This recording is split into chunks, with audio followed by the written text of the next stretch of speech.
চেয়ারটা ফেব্রুয়ারি মাস পার করবে, তো ফলে সেটা উনি এখন চেয়ার রাখতে মরিয়া হয়ে এখন শুভেন্দু অধিকারী, দিলীপ ঘোষ এনাদের সঙ্গে বিবৃতির লড়াইতে থেকে প্রাসঙ্গিক থাকার চেষ্টা করছেন।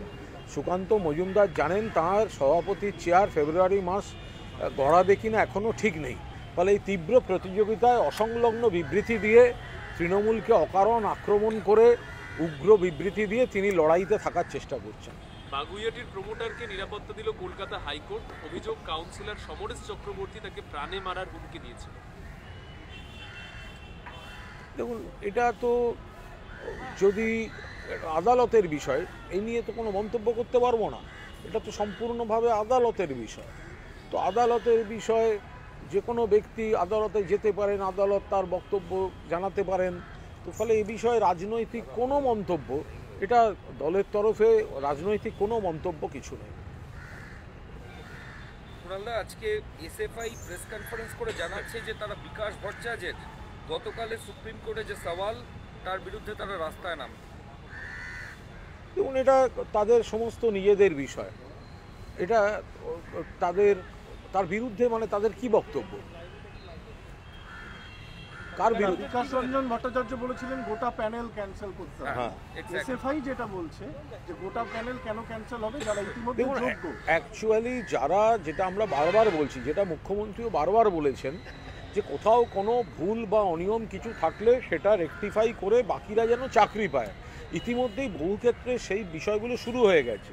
আবার বিকাশবাবু বা তার সহকর্মী কয়েকজনের তার এটাই খেলা, সেটা হচ্ছে মামলা মকদ্দমায় জর্জরিত করে চাকরিগুলোকে অনিশ্চিত করে দাও, ছেলে মেয়েদের চোখের জল ফেলিয়ে সেই চোখের জল নিয়ে রাজনীতি করো। ফলে মানুষ এটা বুঝতে পারছেন, সিপিএমকে রিজেক্ট করছেন। আজকে যদি এসএফআইও সেটা বুঝতে পারে, তাদের বুঝতে হবে সেটা, যে কখনো এসএলএসটি তারা হাতে রেকমেন্ডেশন লেটার পেয়ে গেছে, স্কুল বরাদ্দ হয়ে গেছে, এবং তাদেরকে অকারণে একজন ব্যর্থ ক্যান্ডিডেটের হয়ে মামলা করে কেউ কোর্টে আটকে দেবে, এই খেলাগুলো চলবে। কোথাও কোনো অনিয়ম, আরে বাম জমানায় তো চিরকুটে হতো, কম্পিউটারের বালাই ছিল না, হোল টাইমারের বাড়ি বাড়ি একটা করে সরকারি চাকরি, শিক্ষক শিক্ষিকার চাকরি। সেখানে এখন তারা যদি কোথাও কোনো ভুল ত্রুটিও থাকে সেগুলো চিহ্নিত হবে, আর যারা যোগ্য তারা চাকরি পাবেন, আর ভুল ত্রুটি চিহ্নিত হবে, তদন্ত হবে, সেগুলো তার মতো চলবে।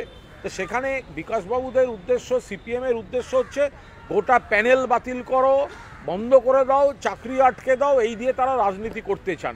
এখন এসএফআইয়ের ছেলে কিছু যদি বুঝতে পেরে থাকে তারা যে এই করে ছেলেদের সর্বনাশ করা হচ্ছে, তো তারা বলবে প্রতিবাদ।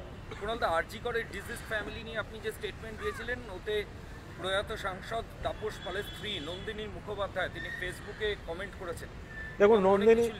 দেখুন, নন্দিনীদির সঙ্গে আমার অত্যন্ত ভালো, যদিও নন্দিনীদির হাজব্যান্ড ঘরে ছেলে ঢুকিয়ে দেবো বলে বিবৃতি দিয়েছিলেন, তো তবুও নন্দিনীদির সঙ্গে আমার অত্যন্ত ভালো সম্পর্ক। আমি অভয়ার বাবা মাকে কোথাও কোনো অশ্রদ্ধা অসম্মান কিছু করিনি। আমি বারবার বলছি, তাদের প্রতি সহানুভূতি, সহমর্মিতা, আমরাও প্রতিবাদী, তাদের দুঃখ আমরা বুঝি, তাদের বুকে আগুন চোখে জল। কিন্তু তারা যে ঘন ঘন স্টেটমেন্ট চেঞ্জ করতে করতে যাচ্ছেন, স্ট্যান্ড চেঞ্জ করতে করতে যাচ্ছেন, পুলিশ চাই না, সিবিআই চাই না, ফাঁসি চাই না, চরম শাস্তি চাই না। বাম, অতি বাম বা অন্ধ তৃণমূল বিরোধীরা যেগুলো বলে বিভ্রান্ত করতে চাইছেন, ওরা তাদের পাতা ফাঁদে পা দিয়ে তাদের মুখপাত্রে পরিণত হচ্ছেন। এতে তাদের আবেগ, তাদের গুরুত্বটা নষ্ট হচ্ছে। আমি সেই জায়গা থেকে বলেছি, আমি কেন খামোকা তাদের সমস্যা। আবেগহীন আপনি হবেন না, আমি তো মানে যাঁর স্বামী বলেছিলেন যে ঘরে ছেলে ঢুকিয়ে দেবো, তিনি যদি আমাকে আবেগ নিয়ে বলার পরামর্শ দেন, আমি নিশ্চয়ই সেগুলো মনে রাখবো। যে যিনি বলছেন তাঁর স্বামী বলেছিলেন ঘরে ছেলে ঢুকিয়ে দেবো। আমরা তো আবার যারা ঘরে ছেলে ঢোকায়, রেপ করে, খুন করে, তাদের ফাঁসির দাবিতে লড়ছি।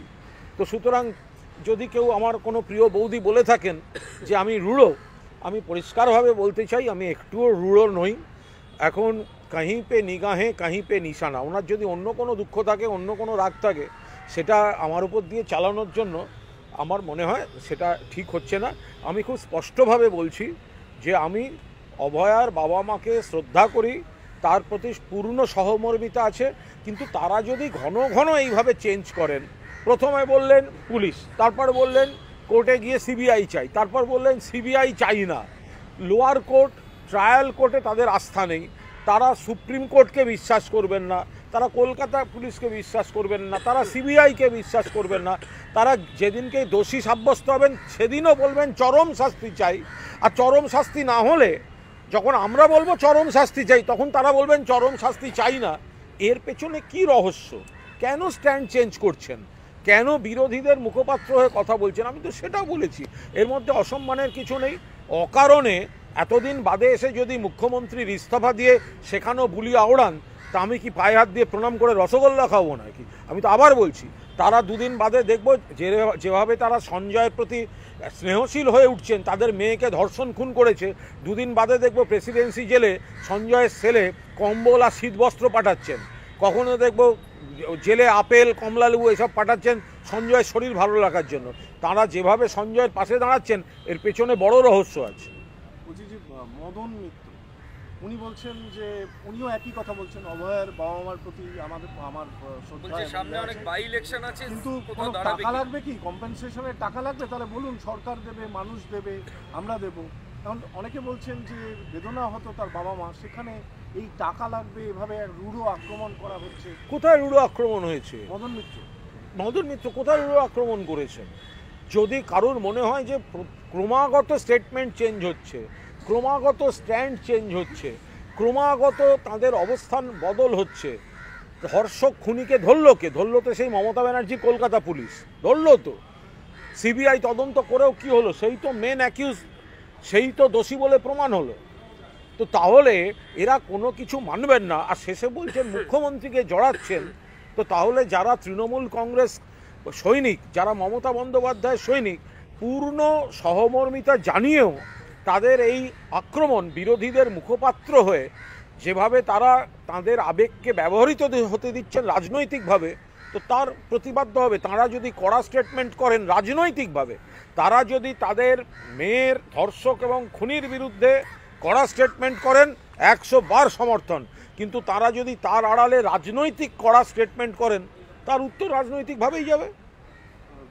বলছেন যে কল্যাণবাবুরাও বলছেন, সুমনদেব চট্টোপাধ্যায় বলছেন যে বামেদের শেখানো বলি, বিকাশবাবুর শেখানো বলি বলছেন। আমরা বলছি তো, বাম, অতিবাম, বিজেপি, অন্ধ, তৃণমূল বিরোধী, তাদের শেখানো কথাগুলো ধাপে ধাপে ধাপে ধাপে তারা বলছেন। তাদের মনে আবেগ আছে, তাদের কষ্ট আছে, আমি তো বারবার বলছি, তাদের বুকে আগুন জ্বলছে, তাদের মেয়ে এইভাবে মারা গেছেন। কিন্তু কোন বাবা মা বলুন তো বলছে মেয়ের ধর্ষক খুনির ফাঁসি চাই না? এটা হতে পারে কখনো? এটা তো সিপিএমের লাইন, ফাঁসি চাই না। এটা কি করে? আপনারা যখন দেখলেন ফরাক্কা, জয়নগর, গুড়াপ, যতগুলো মাটিগাড়া, 4টি কেসেই রাজ্য পুলিশ ফাঁসির শাস্তি আদায় করে আনলো, কারণ পরিবার বলছে চরম শাস্তি চাই। তো এখানে বাবা মা দুদিন আগে বললেন চরম শাস্তি চাই, ফাঁসি চাই, আজকে বলছেন চাই না, মানে কি? কারা শেখাচ্ছে? ওনারা যদি প্রথম থেকে বলতেন ফাঁসি চাই না, চরম শাস্তি চাই না, একটা কথা হতো। ওনারা সরছেন কেন? ওনারা যদি বলেন তদন্তের জানা বাকি আছে, ভুল। কারণ কলকাতা পুলিশ তদন্ত করেছে, হ্যান্ডওভার করেছে সিবিআইকে, সিবিআই জেরা করেছে, তদন্ত করেছে, কোর্টে সঞ্জয় রায় বিস্তারিত কথা বলার সুযোগ পেয়েছে। বাইরে যেমন প্রেসকে 2-4 লাইন বলেছে, ভেতরে অবাধে বিস্তারিত কথা বলার সুযোগ পেয়েছে। যা জিজ্ঞেস করেছেন আপনার কি বলার আছে বলুন, তাতেও অন্য কোনো নাম কারুকে দোষারোপ করেননি। ফলে সঞ্জয়কে বাঁচিয়ে রাখলে, ধর্ষক খুনিকে বাঁচিয়ে রাখলে তদন্তে আরও পাওয়া যাবে, এই থিওরিটা দিয়ে যারা সঞ্জয়কে প্রোটেক্ট করছেন তাদের মুখপাত্রের ভূমিকায় চলে গেছেন দুর্ভাগ্যজনকভাবে নিজেদের অজান্তে অভয়ার বাবা মা। একটা রদবদল নিয়ে চর্চা চলছে তৃণমূল কংগ্রেসে, আমি তো জানি না। আচ্ছা, আমি বলছি রদবদল নিয়ে একটা চর্চা চলছে। মদন মিত্র বলছেন যে উই ওয়ান্ট ক্লিন তৃণমূল, সমস্ত ময়লা বাদ দিয়ে মমতা বন্দ্যোপাধ্যায় কর্পোরেট ঝকঝকে তৃণমূল তৈরি করবে।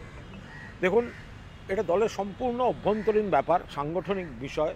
রদবদল হবে কি রদবদল হবে না, হলে কবে হবে, সাংগঠনিক বিষয়। শীর্ষ নেতৃত্ব গোটা বিষয়টা দেখছেন, এই বিষয়ে একটি মন্তব্যও করব না। আচ্ছা, না হয়নি দাদা, এতদিন বাংলাদেশে আমরা শুনছিলাম হিন্দু নির্যাতন। এবার দেখা যাচ্ছে যে তৃণমূল কংগ্রেসের বুথ সভাপতি আলিবুদ্দিন মণ্ডল তিনি সরস্বতী পুজোর উদ্যোগ নিতে বাধা প্রদান করছেন এবং সেই ঘটনাটা সামনে উঠে এসেছে। না, এটা নিশ্চিতভাবে স্থানীয় নেতৃত্ব এই ধরনের কোনো অভিযোগ যদি এসে থাকে, এটা আদৌ সত্য অভিযোগ না এটা একটা বিভ্রান্তি তৈরি করার জন্য রটিয়ে দেয়া, সেই ব্যক্তি কি বলছেন সেগুলো না জেনে স্থানীয় নেতৃত্ব দেখছেন, জেলা নেতৃত্ব দেখছেন, ফলে তার আগে কোনো মন্তব্য করা উচিত নয়। নিশ্চিতভাবেই সরস্বতী পুজোতে বাধার কোনো প্রশ্নই নেই। ঠিক আছে, বাংলা